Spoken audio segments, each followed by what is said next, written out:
Start.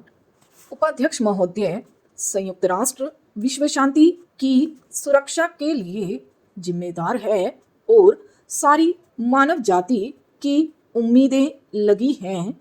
संयुक्त राष्ट्र के रहने से ही यह आश्वासन मिलता है कि विश्व के सम्मुख निर्भीक रूप से सच्चाई और न्याय लाया जा सकता है।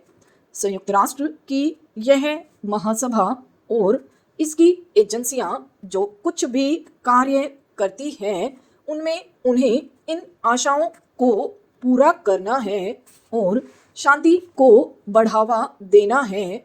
भारत के पहले प्रधानमंत्री पंडित जवाहरलाल नेहरू ने इस महासभा के सम्मुख भाषण किया था और कहा था कि अमीर और गरीब देशों के बीच ज़्यादा से ज़्यादा आर्थिक सहयोग बढ़ाया जाए। व्यापार और विकास के विषय पर 2 बड़े अंतर्राष्ट्रीय सम्मेलन भी आयोजित किए गए थे।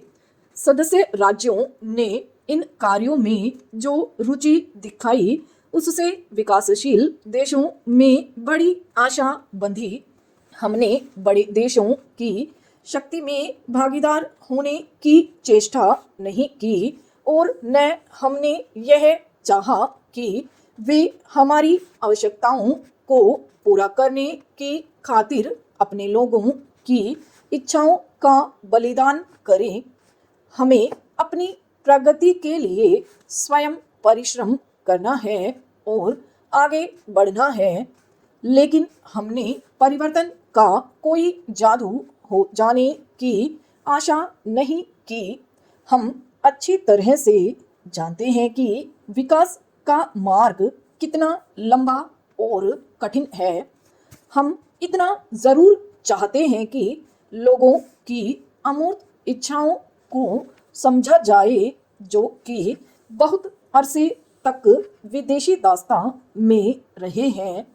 खेद की बात है कि आर्थिक सहयोग की दिशा में कोई प्रगति नहीं हुई और न राजनीतिक क्षेत्र में अंतर्राष्ट्रीय सहयोग की दिशा में ही कोई उल्लेखनीय प्रगति हो सकी है।